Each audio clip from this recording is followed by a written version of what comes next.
Welcome to T-SAT. ఈ వీడియోలో మనం ఇండియా యునైటెడ్ కింగ్డమ్ మధ్య ఉన్నటువంటి సంబంధాలను డిస్కస్ చేసుకోబోతూ ఉన్నాం.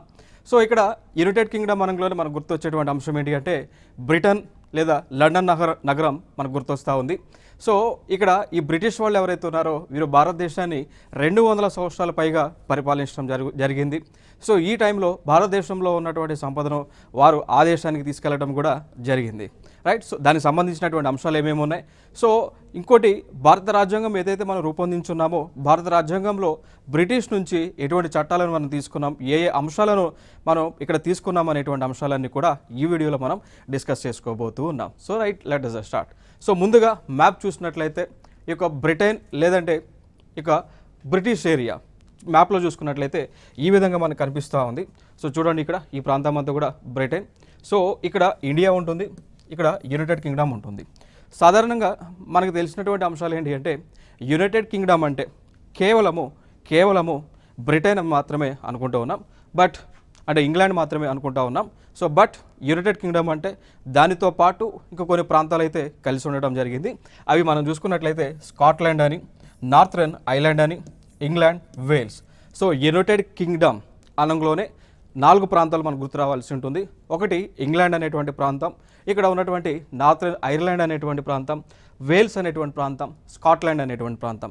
సో ఈ ప్రాంతాలన్నీ కలిపే మనం యునైటెడ్ కింగ్డమ్గా పిలుస్తూ ఉంటాం. సో దాని తర్వాత దీని మ్యాప్ సేమ్ ఇదే మ్యాప్ మనం ఇక్కడ చూసుకున్నట్లయితే ఇదే మ్యాప్, ఈ విధంగా ఏరియాస్ అయితే ఉండడం జరిగింది.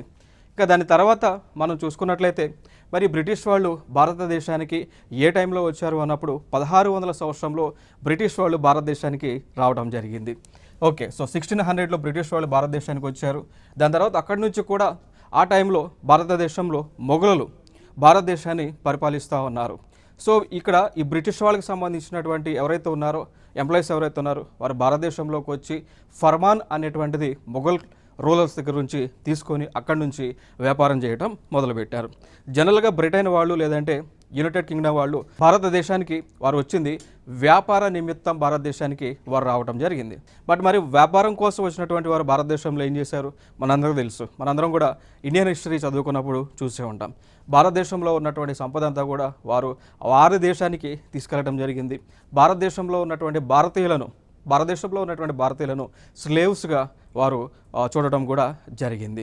సో దాని తర్వాత చూసుకున్నట్లయితే 1858 నుంచి 1947 వరకు కూడా బ్రిటిష్ వాళ్ళ పరిపాలన భారతదేశంలో సాగింది. దీనికంటే ముందు ఈస్ట్ ఇండియా కంపెనీ ఏదైతే ఉందో ఈఐసి అంటాం, ఈస్ట్ ఇండియా కంపెనీ వారు పరిపాలన చేశారు భారతదేశంలో. వీరి తర్వాత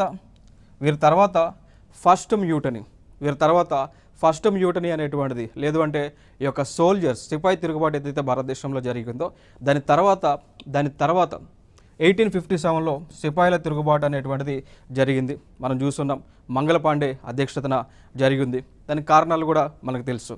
ఈ వెపన్స్ ఏవైతే ఉన్నాయో వాటికి పంది యొక్క కొవ్వు ఏదైతే ఉందో దాన్ని ఈ వెపన్స్ యూజ్ చేసేవాళ్ళు. బట్ అది హిందూ రిలీజంలో ఆ పంది కొవ్వు లేదంటే ఫ్యాట్ అనేటువంటిది లేదంటే ఆవుకు సంబంధించినటువంటి కొవ్వు ఏదైతుందో అది పట్టుకోవడం కానీ దాన్ని టచ్ చేయడం కానీ హిందూ రిలీజన్లో అదొక అనెథికల్ థింగ్గా భావిస్తూ ఉంటాం. ఓకే, సో దానికి సంబంధించి ఇక్కడ సిపాయి మ్యూటనీ అనేటువంటిది భారతదేశంలో జరిగింది. దాని తర్వాత 1857 తర్వాత ఆ బ్రిటిష్ రాణి ఎవరైతే ఉన్నారో సో వారు కంప్లీట్గా ఇండియాని కంట్రోల్ చేయడం జరిగింది. సో అది 1858 నుంచి 1947 వరకు కూడా. సో మనందరికీ తెలుసు 1947లో ఆగస్టు 15వ తేదీన భారతదేశానికి ఈ యొక్క స్వతంత్రం అనేటువంటిది వచ్చిందనేటువంటి అంశం కూడా మనకి తెలుసు. సో దాని తర్వాత 1950లో 1950వ సంవత్సరంలో జనవరి 26వ తేదీన 1950 సంవత్సరం జనవరి 26వ తేదీన భారతదేశానికి స్వతంత్రం అనేటువంటిది, అంటే భారతదేశం రూపొందించుకున్నటువంటి ఈ యొక్క రాజ్యాంగం ఏదైతే ఉందో అది భారతదేశంలో అమలులోకి వచ్చినటువంటి రోజు. సో భారతదేశం రూపొందించుకున్నటువంటి కాన్స్టిట్యూషన్ ఈ రోజున అమల్లోకి వచ్చినటువంటి రోజు. సో ఈ రోజునే భారతదేశాన్ని రిపబ్లిక్ ఆఫ్ ఇండియాగా ఈ రోజునే భారతదేశాన్ని కంటిన్యూ చేస్తూ ఉన్నాం. సో ఈ రోజు నుంచి భారతదేశాన్ని రిపబ్లిక్ ఆఫ్ ఇండియాగా మనం పిలుస్తూ ఉన్నాం. సో దాని తర్వాత మనం చూసుకున్నట్లయితే ఇంకొక అంశం డిప్లొమాటిక్ సంబంధించినటువంటి అంశాలలో ఇండియాకి, యునైటెడ్ కింగ్డమ్కి లేదా బ్రిటన్కి, యునైటెడ్ కింగ్డమ్కైనా బ్రిటన్కైనా ఇంగ్లాండ్ అయినా all are the same. Okay, so వీళ్ళతో మనం 2004లో స్ట్రాటజిక్ పార్ట్నర్షిప్ అగ్రిమెంట్ అనేటువంటిది చేసుకున్నాం. సో 2004లో వ్యూహాత్మక భాగస్వామ్య ఒప్పందాన్ని మనం చేసుకోవడం జరిగింది. దాని తర్వాత 2010లో మనం ఏం చేసాము అంటే, ఏదైతే గతంలో 2004లో స్ట్రాటజిక్ పార్ట్నర్షిప్ అగ్రిమెంట్ అనేటువంటిది మనం చేసుకున్నామో దాన్ని అప్గ్రేడ్ చేసాం. దాన్ని అంటాము enhanced partnership for the future అని. సో ఏం లేదు, గతంలో స్ట్రాటజిక్ పార్ట్నర్షిప్ ఉండేది, దాన్ని అప్గ్రేడ్ చేసాం. ఇంకా ఎక్కువ వెసులుబాటు ఇచ్చాము, ఎక్కువ బిజినెస్ అనేటువంటిది చేస్తూ ఉన్నాం. వాళ్ళు అంటే ఆ దేశం వాళ్ళు భారతదేశంలో పెట్టుబడులు పెట్టడానికి ఎక్కువ మార్కెట్ని మనం ఓపెన్ చేయడం జరిగింది. ఇవన్నీ కూడా మనం చేసినటువంటి కార్యక్రమాలు. ఇంకా దాని తర్వాత నెక్స్ట్ జరిగినటువంటి పరిణామాలు చూసుకుంటే, పొలిటికల్ పాయింట్ ఆఫ్ వ్యూలో రాజకీయంగా మనం మాట్లాడాల్సి వస్తే భారతదేశం ఇక్కడ ఇంగ్లాండ్ వాళ్ళు చేసినటువంటి ఆ దేశంలో ఉన్నటువంటి పొలిటికల్ సిస్టమ్ అనేటువంటిది భారతదేశం పైన ఇన్ఫ్లుయెన్స్ చేసింది. సో ఇంగ్లాండ్లో, యునైటెడ్ కింగ్డమ్లో, బ్రిటన్లో ఉన్నటువంటి పొలిటికల్ సిస్టమ్ ఏదైతే ఉందో దాన్ని మనం భారతదేశంలో అమలు చేస్తూ ఉన్నాం. ఫర్ ఎగ్జాంపుల్గా తీసుకుంటే, భారతదేశంలో ఉన్నటువంటి వ్యవస్థ పార్లమెంటరీ వ్యవస్థ అండి. భారతదేశంలో ఉన్నటువంటి వ్యవస్థ పార్లమెంటరీ వ్యవస్థ, లేదు అంటే పార్లమెంటరీ సిస్టమ్ అంటాం. సో ఇది బ్రిటిష్ వాళ్ళకి చెందినటువంటిది. సో అదే వ్యవస్థని మనం భారతదేశంలో అమలు చేస్తూ ఉన్నాం. ఇప్పుడు for example United States of America తీసుకున్నారనుకోండి, ఒక పక్క యుఎస్ఏలో ఉన్నటువంటి వ్యవస్థ ప్రెసిడెన్షియల్ సిస్టమ్ అండి. యునైటెడ్ స్టేట్స్ ఆఫ్ అమెరికాలో ఉన్నటువంటి వ్యవస్థ presidential system. So presidential system. బ్రిటన్లో ఉన్నటువంటి వ్యవస్థ పార్లమెంటరీ టైప్ ఆఫ్ సిస్టమ్ అండి. ఇండియాలో ఉన్నటువంటి వ్యవస్థ కూడా సిస్టమ్ కూడా పార్లమెంటరీ సిస్టమే, బట్ చిన్న డిఫరెన్స్ ఉంది. బ్రిటన్ దేశంలో ఆ దేశం మీద పూర్తి కంట్రోల్ అంతా కూడా క్రౌన్ కంట్రోల్లో ఉంటుంది. క్రౌన్ అంటే కింగ్ ఫ్యామిలీ. సో క్రౌన్ అంటే క్రౌన్, లేదంటే ప్రిన్సెస్ అంటే ప్రిన్సెస్, లేదంటే కింగ్ అంటే కింగ్. ఓకే, సో వాళ్ళ పరిధిలో ఉంటుంది కంప్లీట్గా. ఓకేనా. ప్రైమ్ మినిస్టర్ అనేటువంటి వారు నామినల్ అక్కడ. బట్ ఇండియాలో పరంగా చూసుకున్నట్లయితే, ఇండియాలో పార్లమెంటరీ సిస్టమ్ ఉన్నప్పటికీ కూడా పూర్తి కంట్రోల్ అంతా కూడా ప్రైమ్ మినిస్టర్ చేతిలో ఉంటుంది. సో ఇక్కడ ప్రైమ్ మినిస్టర్ చేతిలోకి ఉంటుంది. ప్రెసిడెంట్ ఏమో ఒక నామినల్ హెడ్గా మనం చూస్తూ ఉంటాం. ప్రెసిడెంట్ అనేటువంటి వారు నామినల్ హెడ్ ఇక్కడ ఇండియాలో.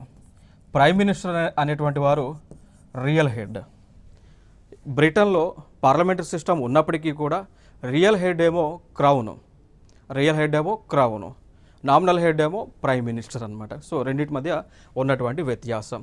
ఇంకా దాని తర్వాత మనం ఇదే బ్రిటన్ నుంచి క్యాబినెట్ సిస్టమ్ని మనం తీసుకున్నాం. దాని తర్వాత బైకామరలిజం అనేటువంటిది, అంటే రెండు సభలు ఉండటం. For example Lok Sabha, Rajya Sabha, assembly, council. Okay, so సెంట్రల్లో లోక్సభ, రాజ్యసభ, స్టేట్లో అసెంబ్లీ, కౌన్సిల్. సో దీన్ని బైకామరలిజం అంటాం. సో దీన్ని కూడా మనం బ్రిటిష్ నుంచే తీసుకున్నాం. ఇక దాని తర్వాత సిటిజన్షిప్ అంటాం. సిటిజన్షిప్. సో దీనిలో ప్రాసెస్ ఉంటాయి. సిటిజన్షిప్ అనేటువంటిది ఇవ్వటంలోనూ తీసుకోవడంలోనూ కొన్ని టైప్ ప్రాసెస్ ఉంటాయి. ఇవి కూడా మనం బ్రిటన్ నుంచే తీసుకున్నాం.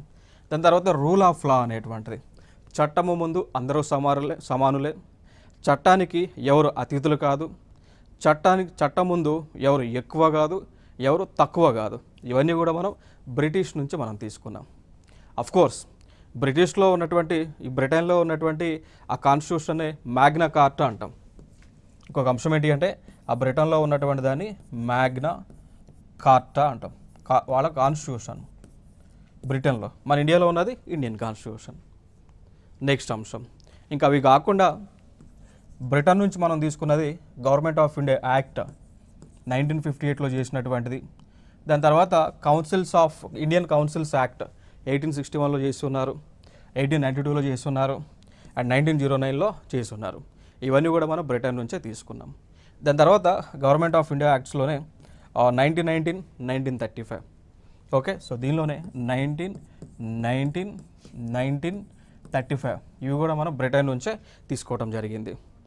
ఇక దాని తర్వాత ఇంకొక అంశం ఏంటి అంటే ఇక్కడ గుర్తుపెట్టుకోవాల్సినటువంటి అంశాలు ఏంటి అంటే గవర్నమెంట్ ఆఫ్ ఇండియా 1935లో చేసినటువంటి చట్టం ఏదైతే ఉందో ఇది భారత రాజ్యాంగం పైన చాలా ప్రభావం చూపించింది. భారత రాజ్యాంగంలో ఉన్నటువంటి మ్యాక్సిమం ఆర్టికల్స్ ఇవన్నీ కూడా ఈ గవర్నమెంట్ ఆఫ్ ఇండియా 1935 నుంచే తీసుకున్నారు. సో మెయిన్ సోర్స్ ఇండియన్ కాన్స్టిట్యూషన్కి గవర్నమెంట్ ఆఫ్ ఇండియా యాక్ట్ 1935. ఓకేనా, సో దీన్ని ఒక మినీ కాన్స్టిట్యూషన్గా కూడా మనం పిలవచ్చు. నెక్స్ట్ అంశం ఇంకొక చట్టం Indian independence act 1947. Indian independence act 1947 కూడా మనం అసలు దీన్ని ఫ్రేమ్ చేసిందే బ్రిటిష్ వాళ్ళు అన్నట్టు. ఓకే, సో ఈ చట్టం ద్వారానే ఇండియా పాకిస్తాన్ అనేటువంటి రెండు దేశాలు రిలీజియన్ పాయింట్ ఆఫ్ వ్యూలో విడిపోవటం జరిగింది, రెండు దేశాలుగా ఏర్పడ్డాయి. దాని తర్వాత ఇంకొక అంశం మనం మాట్లాడుకోవాల్సి వస్తే ఇక్కడ బ్రిటన్ అనేటువంటి దేశం ఏదైతే ఉందో వీరు భారతదేశానికి యుఎన్ఎస్సిలో మెంబర్షిప్ రావడానికి కోసం సపోర్ట్ చేశారు. యునైటెడ్ నేషన్స్ సెక్యూరిటీ కౌన్సిల్ అనేటువంటి ఒక ఆర్గనైజేషన్ ఏదైతే ఐక్యరాజ్య సమితిలో వన్ ఆఫ్ ది ఆర్గన్గా ఉందో సో దానిలో మెంబర్షిప్ కోసం ఇండియా ట్రై చేస్తూ ఉంటే దానికి సపోర్ట్గా ఇక్కడ బ్రిటన్ వాళ్ళు ముందుకు వచ్చారు. దాంతోపాటు ఎన్ఎస్జీలో కూడా ఎన్ఎస్జీ అంటే న్యూక్లియర్ సప్లయర్స్ గ్రూప్ అండి. ఎన్ఎస్జీ అనేటువంటిది న్యూక్లియర్ సప్లయర్ గ్రూప్ అనమాట. సో ఈ గ్రూప్ అనేటువంటిది ఎందుకు ఏర్పడింది అంటే ఏ దేశాలైతే న్యూక్లియర్ మెటల్స్ని న్యూక్లియర్ మినరల్స్ కలిగి ఉన్నాయో, ఏ దేశాలైతే న్యూక్లియర్ టెక్నాలజీ కలిగి ఉన్నాయో ఆ దేశాలన్నీ కూడా గ్రూప్గా ఏర్పడినాయి. సో దీనిలో మెంబర్షిప్ కోసం ఇండియా ట్రై చేస్తే ఇక్కడ బ్రిటన్ వాళ్ళు సపోర్ట్ చేస్తూ ఉన్నారు. సో ఇదొక ఇంపార్టెంట్ అంశం ఇక్కడ. దాని తర్వాత 1947 joint declaration title India UK towards a new and dynamic partnership. So 1947లో ఇండియా యూకే రెండు దేశాలు కూడా ఒక పార్ట్నర్షిప్ అగ్రిమెంట్ చేసుకున్నాయి. దాన్ని India UK towards a new and dynamic partnership అంటాం. 2004లో మళ్ళీ స్ట్రాటజిక్ పార్ట్నర్షిప్ చేసుకున్నాయి. 2010లో ఎన్హాన్స్డ్ పార్ట్నర్షిప్ అగ్రిమెంట్ చేసుకున్నారు. 2021లో కాంప్రహెన్సివ్ స్ట్రాటజిక్ పార్ట్నర్షిప్ని అయితే చేసుకున్నారు. సో 2004లో జనరల్ స్ట్రాటజిక్ పార్ట్నర్షిప్, 2010లో ఎన్హాన్స్డ్ పార్ట్నర్షిప్, 2021లో కాంప్రహెన్సివ్ పార్ట్నర్షిప్. సో అంచెలంచెలుగా ఆ బలాన్ని పెంచుకుంటూ వస్తూ ఉన్నారు, ఆ బలాన్ని డెవలప్ చేసుకుంటూ వస్తూ ఉన్నారు. దాని తర్వాత అంశం చూస్తే ఈ డిప్లొమాటిక్ రిలేషన్స్లో భాగంగా, దౌత్య సంబంధాలలో భాగంగా రెండు దేశాలకు కూడా ఎంబసీలను ఏర్పాటు చేసుకున్నాయి. ఫర్ ఎగ్జాంపుల్గా తీసుకుంటే యునైటెడ్ కింగ్డమ్ వాళ్ళు ఇండియాకి సంబంధించినటువంటి ఎంబసీని లండన్ నగరంలో ఏర్పాటు చేశారు. సో దాన్ని అంటాం, ఇక్కడ చూడండి, హై కమిషన్ ఆఫ్ ఇండియా లండన్లో ఏర్పాటు చేశారు యూకేలో. అదే విధంగా బ్రిటిష్ వాళ్ళకి సంబంధించినటువంటి ఎంబసీని కూడా భారతదేశంలో ఏర్పాటు చేశారు. అది ఎక్కడ అన్నప్పుడు న్యూఢిల్లీలో. సో ఇది ఒక ప్రీవియస్ ఇయర్ క్వశ్చన్. యునైటెడ్ కింగ్డమ్కి సంబంధించినటువంటి ఎంబసీని ఏ నగరంలో ఏర్పాటు చేశారు? పీవైక్యూ న్యూఢిల్లీలో ఏర్పాటు చేశారు. దాని తర్వాత డిఫెన్స్కి సంబంధించినటువంటి ఆ విన్యాసాలునే. సో డిఫెన్స్ సంబంధించి విన్యాసాలు మనం చూసుకున్నట్లయితే 7వది అజయ వారియర్ 23 అండి, అజయ వారియర్. సో 2023లో జరిగినటువంటి ప్లేస్ సాలిస్బరీ ప్లెయిన్స్ యునైటెడ్ కింగ్డమ్లో ఉంటాయి. సో టైం కూడా అంటే డే చూస్తే 27 ఏప్రిల్ నుంచి 11 మే 2023 మధ్య జరిగినాయి. సో 27 ఏప్రిల్ 11 మే మధ్య జరిగినాయి. 11 మే 2023లో జరిగింది. సో ఫైనల్గా మీరు ఫోకస్ చేసేది ఇక్కడ ప్రధానమైనటువంటి అంశాలు ఏంటి అంటే అజయ్ వారియర్స్ అనేటువంటి విన్యాసం ఏ రెండు దేశాల మధ్య జరిగింది. సో ఏ రెండు దేశాల మధ్య? ఇండియా అదేవిధంగా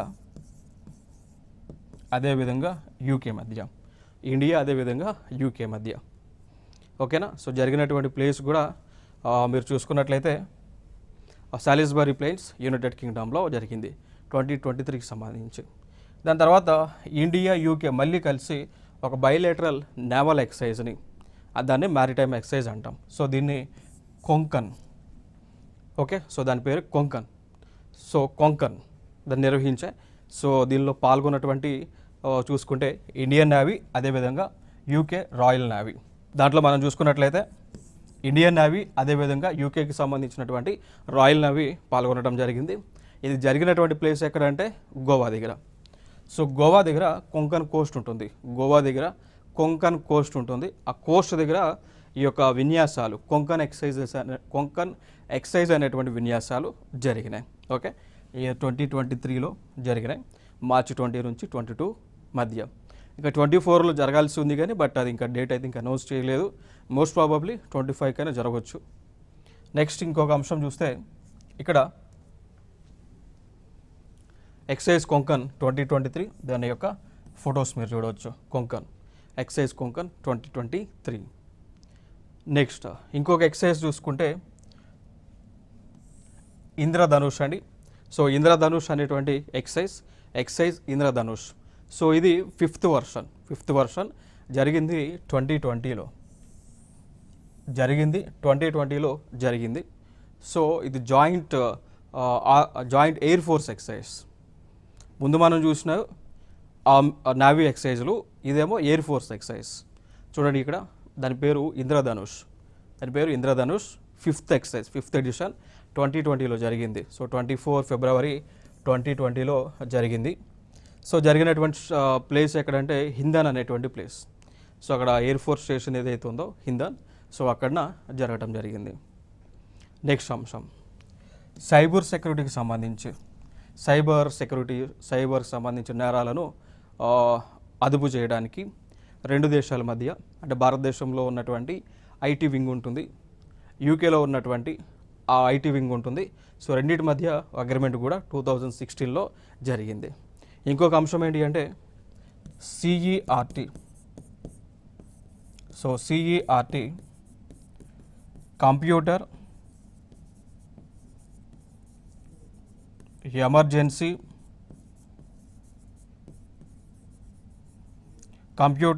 ఎమర్జెన్సీ రెస్పాన్స్ టీమ్ అంటాం. ఇక్కడ ఐఎన్ అంటే India, very important. Okay, so దీని ఫుల్ ఫామ్ అడిగారు. దీని యొక్క ఫుల్ ఫామ్ ఏంటి అని చెప్పేసి అడిగి ఉన్నారు. సో సెట్ అంటే computer emergency response team. IN అంటే ఇండియా, ఇక్కడ కూడా same computer emergency response team ఎక్కడ యూకేలో ఉంది. సో రెండు సంస్థలు కూడా అగ్రిమెంట్ చేసుకున్నాయి. సో ఇది ఎందుకోసము అంటే సైబర్ నేరాలను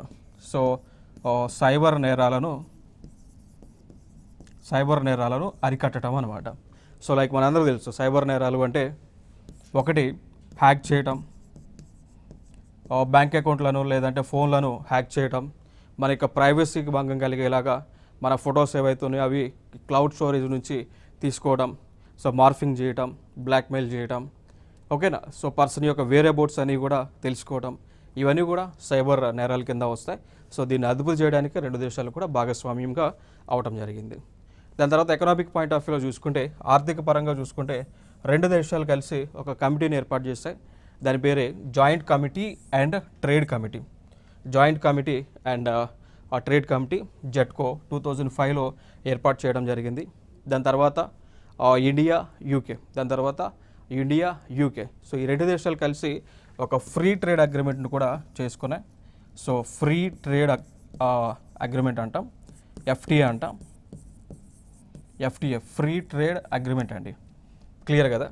సో ఈ ఫ్రీ ట్రేడ్ అగ్రిమెంట్ అనేటువంటిది దేనికి సంబంధించింది అంటే ఈ రెండు దేశాల మధ్య వస్తువులను ఎగుమతి చేసేటప్పుడు దిగుమతి చేసేటప్పుడు ఎటువంటి అడ్డంకులు లేకుండా ఉండే విధంగా, దాంతోపాటు ఎటువంటి ఎడిషనల్ ట్యాక్సెస్ అనేటువంటివి అదనపు ఛార్జీలు లేకుండా వేయటం. సో ఫ్రీ ట్రేడ్ అగ్రిమెంట్స్ ఎందుకు జరుగుతాయంటే టు అవాయిడ్ అడిషనల్ ట్యాక్సెస్, ఓకేనా. దాంతోపాటు ఆ దేశానికి సంబంధించినటువంటి వస్తువులు ఏవైనా ఈ దేశానికి వచ్చినప్పుడు వెంటనే వాటిని ఇంపోర్ట్ చేసుకోవటం, లేదంటే ఎగుమతి చేసుకోవటం, దానికి సంబంధించిన అమౌంట్ వెంటనే పే చేయటం, ఇవన్నీ కూడా ప్రాసెస్. సో లైక్ ఇప్పుడు కస్టమ్స్ దగ్గర క్లియరెన్స్ ఇస్తారు అన్నట్టు. ఇప్పుడు ఏ కంట్రీకైనా ఫ్రీ ట్రేడ్ అగ్రిమెంట్ అనేటువంటిది చేసుకుంటే ఒక కంట్రీ ఇంకో కంట్రీతో ఫ్రీ ట్రేడ్ అగ్రిమెంట్ చేసుకుంటే ఆ చేసుకున్నటువంటి కంట్రీ నుంచి ఏదైనా వస్తువులు కనుక ఈ దేశానికి వస్తే అప్పుడు కస్టమ్స్ క్లియరెన్స్ అనేటువంటిది ఈజీగా వెంటనే ఇస్తారు. దానికి సంబంధించినటువంటి అమౌంట్ పే చేసేది కూడా వెంటనే క్లియర్ అయిపోతూ ఉంటుంది. సో అవి బెనిఫిట్స్ అండి. ఓకే, నెక్స్ట్ అంశం.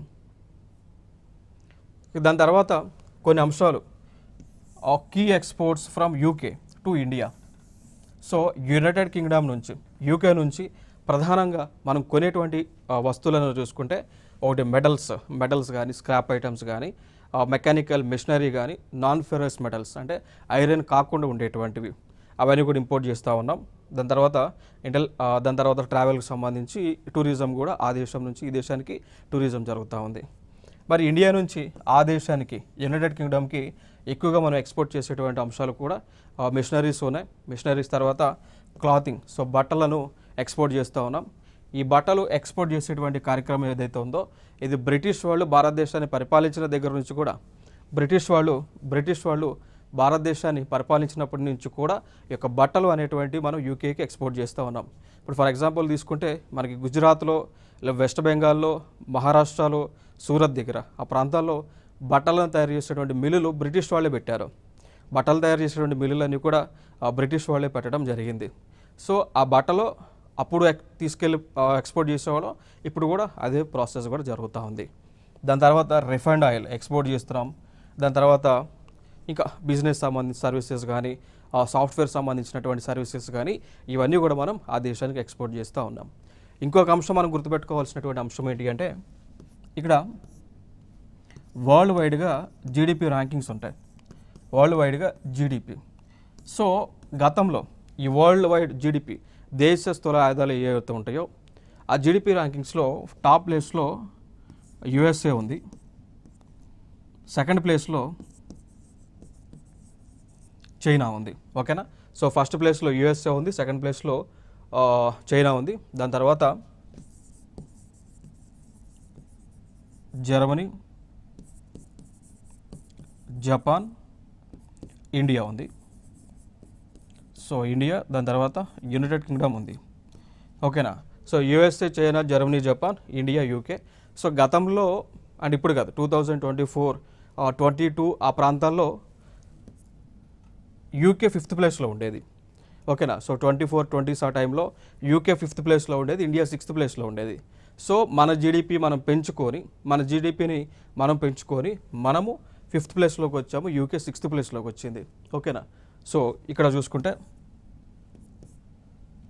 ఇది యూకే 5th ప్లేస్లోకి, సో అంటే ఇక్కడ 5th ప్లేస్లో ఉన్నటువంటి యూకే 6thలోకి వచ్చింది, 6thలో ఉన్నటువంటి ఇండియా 5th ప్లేస్లోకి వచ్చింది. సో ఎకానమీ పరంగా మనం యూకేని అయితే ఓవర్ రైడ్ చేయడం జరిగింది. సో ఇదే అంశాన్ని ఇక్కడ స్పష్టం చేస్తూ ఉన్నారు. ఇక్కడ చూడవచ్చు UK 6th largest economy, Indian ఏమో 5th largest economy. So world వైడ్గా టాప్లో ఉన్నటువంటి దేశం ఏది అంటే United States of America, second ప్లేస్లో చైనా అనేటువంటిది ఉంది. క్లియర్. నెక్స్ట్ అంశం హెల్త్ పరంగా చూసుకున్నట్లయితే, ఆరోగ్యానికి సంబంధించి ఆరోగ్యపరంగా మనం చూసుకున్నట్లయితే ఇక్కడ partnership between Oxford university, AstraZeneca and serum institute of India. So ఈ 3 సంస్థల మధ్య, 3 కంపెనీస్ మధ్య ఒప్పందం జరిగింది. ఆ ఒప్పందం దేనికి సంబంధించింది అంటే ఈ కరోనాకు సంబంధించినటువంటి వ్యాక్సిన్ ఏదైతే ఉందో, సో కోవిడ్ వ్యాక్సిన్ ఏదైతే ఉందో దాన్ని ఉత్పత్తి చేసేదానికి. ఓకే. సో ఇది ఒక అంశం. ఇక్కడ మనం గుర్తుపెట్టుకోవాల్సినటువంటి అంశాలు ఏంటి అంటే ఆక్స్ఫోర్డ్ యూనివర్సిటీ, ఆస్ట్రాజెనికా యూకే వాళ్ళే. సో ఈ రెండింటితో ఇండియాకి చెందినటువంటి serum institute of India, so SII అంటాం, సీరమ్ ఇన్స్టిట్యూట్ ఆఫ్ ఇండియా, వీరు అగ్రిమెంట్ చేసుకున్నారు. ఓకే. సో ఇది ఇండియన్ కంపెనీ, ఇది సీరమ్ అనేటువంటిది. సో సీరమ్ అనేటువంటిది పూణేలో ఉంటుంది, పూణే, సో మహారాష్ట్రలో ఉంటుంది. సో ఈ కంపెనీ వారితో అగ్రిమెంట్స్ అయితే చేసుకున్నారు. ఇది హెల్త్ పరంగా మనం డిస్కస్ చేసేటువంటి అంశాలు. ఇక దాని తర్వాత working on pandemic preparedness, anti microbial resistance అనమాట. సో ఇక్కడ మనం చూసుకుంటే కరోనా వచ్చిన తర్వాత 2 దేశాలు, అదేవిధంగా ఈ దేశాల్లో ఉన్నటువంటి కంపెనీలన్నీ కూడా ఈ కరోనా అనేటువంటి దాన్ని నిర్మూలించడానికి, దానికి సంబంధించినటువంటి వ్యాక్సిన్స్ అన్నీ కూడా తయారు చేయడానికి, ఇవన్నీ కూడా కలిసికట్టుగా ఉండి వ్యాక్సిన్స్ అనేటువంటివి తయారు చేస్తూ ఉన్నారు. ఇది ఒక అంశంగా మనం చెప్పుకోవచ్చు. దాని తర్వాత ఇండియన్ గవర్నమెంట్ ఆయుర్ యోగా అనేటువంటి ఒక ప్రోగ్రామ్ని, ఇండియన్ గవర్నమెంట్ ఆయుర్ యోగా అనేటువంటి ఒక ప్రోగ్రామ్ని యునైటెడ్ కింగ్డమ్లో లాంచ్ చేసింది. ఆయుర్ యోగా అనేటువంటి ఒక ప్రోగ్రామ్ని ఇండియన్ గవర్నమెంట్ యునైటెడ్ కింగ్డమ్లో 2020లో లాంచ్ చేసింది. సో ఇక్కడ ఈ ఆయుర్ యోగా అనేటువంటి ప్రోగ్రామ్ దీనిలో 2 types ఆఫ్ మెడిసినల్ ఉంటాయి. లైక్ ఒకటి ఆయుర్వేద అదేవిధంగా యోగా అండి. సో ఆయుర్వేద అనేటువంటి మెడిసిన్ సంబంధించినటువంటి సైన్స్ ఏదైతే ఉందో ఇది ఆ దేశంలో ఇంట్రడ్యూస్ చేశారు. అదేవిధంగా యోగా అనేటువంటిది కూడా ఆ దేశంలో ఇంట్రడ్యూస్ చేశారు. ఈ రెండు కూడా మన భారతదేశానికి చెందినటువంటి సంపద. నెక్స్ట్ అంశం చూస్తే ఇదే అండి. సో ఆ దేశంలో యునైటెడ్ కింగ్డమ్లో యోగాని నేర్పిస్తూ ఉన్నారు. ఆయుర్వేదిక్ మెడిసిన్ ఏదైతే ఉందో దానికి సంబంధించిందంతా కూడా ఫార్ములాస్ అన్నీ కూడా వారికి తెలియజేస్తూ ఉన్నారు. సో ఇది ఒక ఫోటో కూడా మీరు చూడొచ్చు. నెక్స్ట్ కల్చర్ పరంగా మనం చూసుకున్నట్లయితే ద నెహ్రూ సెంటర్ అండి. ద నెహ్రూ సెంటర్ని లండన్ నగరంలో నెహ్రూ సెంటర్ని ఏర్పాటు చేయడం జరిగింది. సో దానికి సంబంధించినటువంటి MOU కూడా 2010లో జరిగింది. So MOU memorandum of understanding culture కోఆపరేషన్లో భాగంగా 2010లో జరిగింది. సో దాని పర్యవసనంగా అంటే 2010లో జరిగింది. దాంతోపాటు ఇక్కడ లండన్ నగరంలోనే ద నెహ్రూ సెంటర్ అనేటువంటి దాన్ని 1992లో ఏర్పాటు చేయడం జరిగింది ఇండియన్ గవర్నమెంట్. నెక్స్ట్ అంశం ఇంకొక మెయిన్ ఇక్కడ ఇంపార్టెంట్ థింగ్ ఏంటి అంటే ఇదొక ప్రీవియస్ ఇయర్ క్వశ్చన్. ఆ క్వశ్చన్ ఏంటి అంటే యంగ్ ప్రొఫెషనల్ స్కీమ్ అనేటువంటిది ఏ 2 దేశాలు కలిసి ప్రారంభించాయి? సో యంగ్ ప్రొఫెషనల్ స్కీమ్ అనేటువంటిది ఏ 2 దేశాలు కలిసి ప్రారంభించాయి అనేటువంటిది ఇది ఒక ప్రీవియస్ ఇయర్ క్వశ్చన్ అండి. సో ఏ 2 దేశాలు? UK and India. So UK and India కలిసి ఈ యొక్క యంగ్ ప్రొఫెషనల్ స్కీమ్ అనేటువంటి దాన్ని లాంచ్ చేశారు. సో దీని యొక్క ముఖ్య ఉద్దేశం ఏంటి అంటే ఎవరైతే భారతదేశానికి చెందినటువంటి ప్రొఫెషనల్స్ ఉంటారో వారు యొక్క ఏజ్ అనేటువంటిది వయసు అనేటువంటిది 18 నుంచి 30 సంవత్సరాల లోపు ఉంటే వారు యూకేకి వెళ్ళొచ్చండి. సో యూకేకి వెళ్ళి వాళ్ళు అక్కడ అంటే నివాసం ఉంటూ వర్క్ చేసుకోవచ్చు, జాబ్ చేసుకోవచ్చు. అట్లా ఎంతమందికి ఆపర్చునిటీ ఇస్తున్నారు అంటే 3000 మెంబర్స్కి. ఓకేనా? సో 3000 మెంబర్స్కి ఆపర్చునిటీ అనేటువంటిది యూకే వారు కల్పించడం జరిగింది. So India becomes the first visa national country to benefit from such a scheme అండి. ఓకేనా? సో ఇది మన ఇండియాతో ఒక దేశం ఏదైనా ఫారెన్ కంట్రీ చేసి ఇట్లాంటి ప్రోగ్రామ్ చేసింది అంటే ఇది ఫస్ట్ టైం అన్నట్టు. సో ఇండియా యూకేతో ఈ విధంగా ప్రోగ్రామ్ చేయడం ఇది ఫస్ట్ టైం. స్కీమ్ పేరే young professional scheme. Okay. So UK and India మధ్య యంగ్ ప్రొఫెషనల్ స్కీమ్ అనేటువంటిది ఇంప్లిమెంట్ చేస్తూ ఉన్నారు. భారతదేశానికి చెందినటువంటి 3000 మంది పైగా ప్రొఫెషనల్స్ అనేటువంటి వారు ఇండియా నుంచి, సో భారతదేశం నుంచి యూకేకి వెళ్ళొచ్చు. సో అక్కడ వాళ్ళు స్టే చేయవచ్చు, జాబ్ చేసుకోవచ్చు. ఇది ఇంపార్టెంట్ అంశం ఇక్కడ. నెక్స్ట్ అంశం మనం చూసుకున్నట్లయితే ఇంకొక అంశం బ్రెగ్జిట్ గురించి మనం మాట్లాడుకోవాలి. So Brexit okay. So Brexit అనేటువంటిది న్యూస్లో ఉంది. ఈ అంశం ఏంటి అంటే బ్రిటన్ అనేటువంటిది గతంలో యూరోపియన్ యూనియన్లో మెంబర్గా ఉండేది. సో ఆ యూరోపియన్ యూనియన్లో మెంబర్గా ఉన్నటువంటి బ్రిటన్ అనేటువంటి దేశం దాని నుంచి ఎగ్జిట్ అవుతుంది. సో ఆ ఎగ్జిట్ అయ్యే ప్రాసెస్సే బ్రెగ్జిట్ అంటాం. సో పేరులో ఉన్నది BR అంటే బ్రిటన్, EXIT అంటే బయటకు వచ్చేయటం. దేని నుంచి? యూరోపియన్ యూనియన్ నుంచి వచ్చేయటం. సో దీనికి సంబంధించి ఆ దేశంలో ప్రజల దగ్గర నుంచి ప్రభుత్వం రెఫరెండం అనేటువంటిది తీసుకుంది. సో రెఫరెండం తీసుకున్న తర్వాత అక్కడ ఉన్నటువంటి ప్రజలందరూ కూడా యూరోపియన్ యూనియన్ నుంచి బయటకు వచ్చేయండి అని చెప్పేసి వాళ్ళు ఓటింగ్ ఇచ్చారు. ఓటింగ్ ఇచ్చిన తర్వాత బ్రిటన్ ఏదైతే యూరోపియన్ యూనియన్లో ఉందో సో వాళ్ళు ఎగ్జిట్ అయ్యి బయటకు వచ్చారు. సో ఇది బ్రిటన్ కాన్సెప్ట్.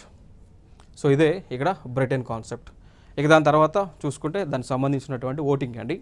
బ్రిటన్లో జరిగినటువంటి బ్రెగ్జిట్ సంబంధించి రెఫరెండం. సో రెఫరెండం అంటే ప్రజల దగ్గర నుంచి తీసుకున్నటువంటి ఒపీనియన్. సో దీనిలో 51.9% పబ్లిక్ యూరోపియన్ యూనియన్ నుంచి బ్రిటన్ ఎగ్జిట్ అవ్వమని వాళ్ళు ఓటింగ్ చేశారు. 48.2% ఏమో దానిలోనే ఉండమని వీళ్ళు సపోర్ట్ చేయటం జరిగింది. ఓకే. సో చూడొచ్చు దానికి సంబంధించినటువంటి క్వశ్చన్ కూడా ఉంది. ఇది ఫైనల్ క్వశ్చన్. సో బ్రెగ్జిట్ అనే పదం కింది వాటిలో దేనికి సంబంధించింది? ఇది ఒక ప్రీవియస్ ఇయర్ క్వశ్చన్. సో దేనికి సంబంధించింది ఆన్సర్ మీరే కామెంట్ బాక్స్లో ఆన్సర్ ఇవ్వండి. ఇక్కడ ఆప్షన్స్ చూసుకుంటే బ్రిటన్కు అక్రమ వలసలు, ఐరోపా సంఘము, Rio Olympics and for information technology. So answer ఇవ్వండి ఇక్కడ, రైట్. సో ఇది ఇండియా అండ్ బ్రిటన్కి సంబంధించినటువంటి లేదా ఇండియా యూకేకి సంబంధించినటువంటి ఇన్ఫర్మేషన్. సో నెక్స్ట్ వీడియోలో మరికొన్ని అంశాలతో మీ ముందుకు రావడం జరుగుతుంది. Thank you so much.